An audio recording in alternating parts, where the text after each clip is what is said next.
Ultraviolet B raise जो ज़्यादा आनी शुरू हो जाती हैं अर्थ के ऊपर, उनका भी जो दुष्प्रभाव पड़ता है, जैसे पिगमेंटेशन या बर्निंग या उसके अंदर काफ़ी ज़्यादा होती है। पॉल्यूशन के अंदर जो है ना पार्टिकल्स जो मात्रा है बहुत ज़्यादा बढ़ जाती है एटमॉस्फेयर में, जो कि स्किन के पोर्स को बंद कर देता है। और ये एक वन ऑफ द मैकेनिज्म है जिसकी वजह से एक्ने प्रोडक्शन होता है। वो तो है कि हमें सांस नहीं आता तो हमें लगता है कि हाँ वाकई पोल्यूशन हो गया, लेकिन स्किन के इफेक्ट बहुत ज्यादा होते हैं और जो कि बाद में नजर आते हैं। अगर अंदर की बॉडी आपकी स्ट्रांग है तो स्किन भी बड़ी आपकी स्ट्रांग रहेगी, सीधी सी बात है। फेस क्लींजर्स का आप इस्तेमाल करें, साबुन की बजाय फेस क्लींजर का इस्तेमाल करें। बेटर रहेगा कि 2 उंगलियों के बराबर एट वन टाइम आपने लगानी है सनस्क्रीन, और उसको 3 घंटे में रिप्लेस भी करना है। कोई भी स्किन टाइप हो, किसी को स्किप नहीं करनी है, बिल्कुल भी नहीं करनी। बड़ा इंपॉर्टेंट पार्ट है ये डेली रूटीन का cleansing, moisturising and sun protection. Sir lastly मैं अगर ये सवाल पूछूं आपसे कि पोल्यूशन हमारी स्किन के लिए उसको स्किन कैंसर तक पहुंचा सकता है, तो क्या ये कहना सही रहेगा?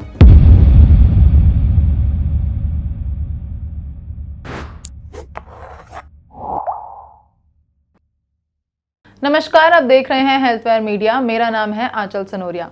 आज सेहत है ज़रूरी के इस एपिसोड में हम बात करेंगे स्किन के लिए पोल्यूशन कितना खतरनाक है। और इस टॉपिक पर बात करने के लिए हमारे साथ मौजूद हैं अपोलो हॉस्पिटल के senior dermatologist doctor DM Mahajan. Welcome sir, welcome to healthware media. Sir, pollution इस वक्त दिल्ली NCR में चरम सीमा पर है। पोल्यूशन का सिलसिला दिल्ली में वैसे भी लगा रहता है, तो इस कंडीशन में आप अपनी स्किन को कैसे प्रोटेक्ट करें और स्किन के लिए किस तरह ये प्रॉब्लमेटिक हो सकता है, सर उस पर आप क्या कहेंगे? देखिए, स्किन बॉडी का ऐसा ऑर्गन है जो डायरेक्टली एटमॉस्फेयर के साथ कांटेक्ट करता है। सबसे बड़ा ऑर्गन है और सबसे ज़्यादा उसका इफेक्ट एटमॉस्फेयर में ही आता है। और जैसे ही सर्दियां आती हैं देखा गया है कि नमी काफ़ी कमी हो जाती है, उसके साथ साथ बहुत सारे पॉल्यूटेंट्स एयर की कंडेंसेशन के साथ साथ ज़मीन की ओर आना शुरू हो जाते हैं बजाय आसमान में फैलने के। और भी कुछ देखा गया है कि ओजोन लेयर भी जो है उसमें भी काफ़ी डिप्लीशन होती है, जिससे कि अल्ट्रावायलेट बी रेज जो है वो बहुत ज़्यादा मात्रा में स्किन के ऊपर पड़ती हैं, अर्थ के ऊपर, और उनका बुरा परफेक्ट इफेक्ट पड़ता है। तो सर क्या ये जो चेंजेस आते हैं एनवायरनमेंट में या पोल्यूशन में, ये स्किन को सोराइसिस, एक्जिमा, इस तरह के प्रॉब्लम्स दे सकते हैं? ये काफ़ी देखा गया है कि इन चीज़ों को काफ़ी ज़्यादा इंसिडेंस या होने में काफ़ी ज़्यादा देखा गया कि ये बढ़ोतरी होती है। जैसे एक्जिमा वगैरह में काफ़ी इरिटेशन वगैरह होनी शुरू हो जाती है, क्योंकि बाहर नमी बहुत ज़्यादा है, कम है। ऐसे ही देखा गया कि सोरियासिस के अंदर एक डायरेक्ट इफेक्ट देखा गया कि सोरियासिस जो है उसकी सिवेरिटी जो है सर्दियों में ज़्यादा पाई जाती है। ऐसे ही जो है मुहासे काफ़ी ज़्यादा आते हैं पोल्यूशन की वजह से सर्दियों में। और भी देखा गया कि जैसे अल्ट्रावायलेट बी रेज जो ज़्यादा आनी शुरू हो जाती हैं अर्थ के ऊपर, उनका भी जो दुष्प्रभाव पड़ता है, जैसे पिगमेंटेशन या बर्निंग या उसके अंदर काफ़ी ज़्यादा होती है।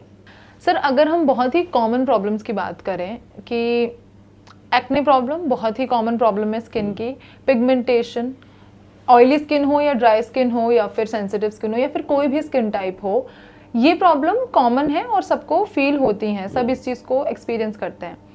पोल्यूशन इस चीज़ में अपना योगदान कैसे बढ़ा देता है?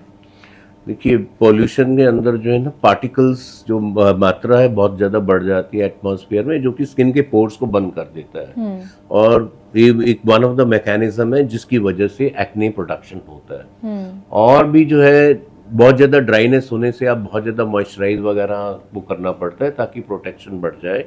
ये सारी चीज़ें जो है एक्ने के पोर्स को जो है ना ब्लॉक करती हैं, स्किन के पोर्स को, और एक्ने प्रोडक्शन में ज़्यादा मदद करती है। तो इसमें देखा गया कि ज़्यादा एक्ने आते हैं। तो पोल्यूशन आपकी स्किन के लिए भी काफ़ी दिक्कतें लाता है, other than your lungs and other body part. हाँ, वो तो है कि हमें सांस नहीं आता तो हमें लगता है कि हाँ वाकई पोल्यूशन हो गया, लेकिन स्किन के इफेक्ट बहुत ज़्यादा होते हैं और जो कि बाद में नज़र आते हैं। तो सर अगर मैं प्रिवेंशन की बात करूं तो किस तरह हम इस पोल्यूशन से अपनी स्किन को बचाव कर सकते हैं, बचा सकते हैं?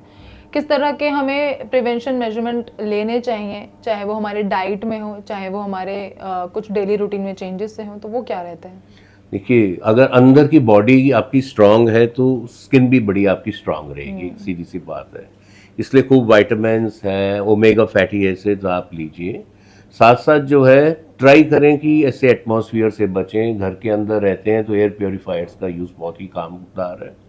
और इसके साथ साथ देखा गया है कि स्किन की जो है क्लींजिंग बहुत ज़रूरी है।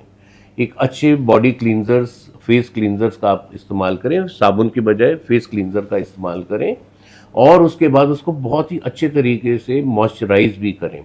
और जो थर्ड और इम्पॉर्टेंट पार्ट है वो कि सन प्रोटेक्शन, सनस्क्रीन जो SPF 50 के करीब कम से कम आनी चाहिए, और वो कम से कम दिन में 3 दफ़ा लगानी चाहिए, 3-3 घंटे के गैप से, क्योंकि इसका असर तकरीबन 3 घंटे तक ही रहता है। और एडिक्वेट क्वांटिटी में हो, ये नहीं कि ज़रा से लगाई and you think it is over, no, it's just an eye wash. Better रहेगा कि 2 उंगलियों के बराबर एट अ वन टाइम आपने लगानी है सनस्क्रीन, और उसको 3 घंटे में रिप्लेस भी करना।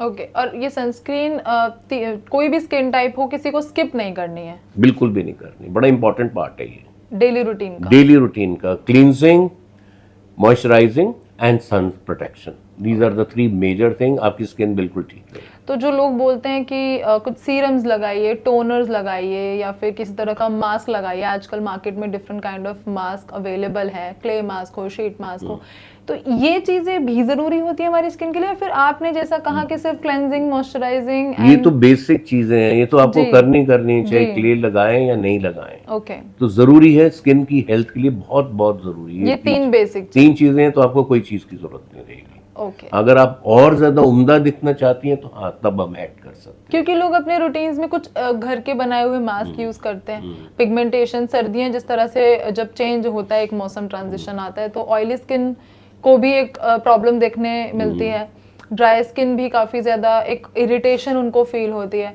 और पोल्यूशन उसमें और ज्यादा अपना योगदान दे देता है। तो ये चीजें तब भी आपके काम आएंगी, आप ये कह रहे हैं? बिल्कुल 100%, एनी कंडीशन, ये तो बेसिक्स हैं। सर लास्टली मैं अगर ये सवाल पूछूं आपसे कि पोल्यूशन हमारी स्किन के लिए उसको स्किन कैंसर तक पहुंचा सकता है, तो क्या ये कहना सही रहेगा? बढ़ोतरी कर सकता है, उसके इंसिडेंस के अंदर काफ़ी बढ़ोतरी कर सकता है, क्योंकि जैसे हमारी प्रोटेक्टिव लेयर्स हैं, ओजोन लेयर है जो कि अल्ट्रावायलेट रेज को फिल्टर करती है, ऐसे ही जो है ये चीज़ें जो है अल्ट्रावायलेट रेज जो हैं, they are known to increase the incidence of cancer production. तो वाकई पॉल्यूशन में कैंसर की मात्रा जो है काफ़ी ज़्यादा बढ़ने का चांसेस हो जाते हैं। ओके, तो सर अभी मैं इस पोल्यूशन से अपनी स्किन को कैसे बचाऊं, किस तरह के प्रिवेंटिव मेजर्स लूं, वो आप बता सकते हैं हमें? जैसे मैंने बताया कि एयर प्योरीफायर्स ट्राई कि जितना इंडोर्स रहें, मुमकिन नहीं है तो कम से कम चाहे घर में भी रहें या बाहर भी रहें, आपने स्किन को बहुत अच्छी तरह क्लीन करना है, मॉइस्चराइज करना है, और सन प्रोटेक्शन देनी है irrespective of that.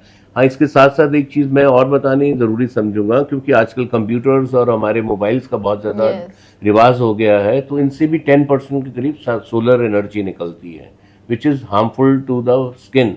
So please while you are using these gadgets must use a sun cream. Okay, तो आप कह रहे हैं कि फ़ोन यूज़ करते हुए भी सनस्क्रीन लगानी चाहिए? जी बिल्कुल बिल्कुल, वो 10% के करीब वो भी रेडिएशन देता है। ओके सर, लास्टली एक क्विक टिप कि आप क्या एक ऐसा एक डाइटरी ऑप्शन बताएंगे कि वो अगर आप ले रहे हैं तो आपकी स्किन बहुत हेल्दी रहेगी?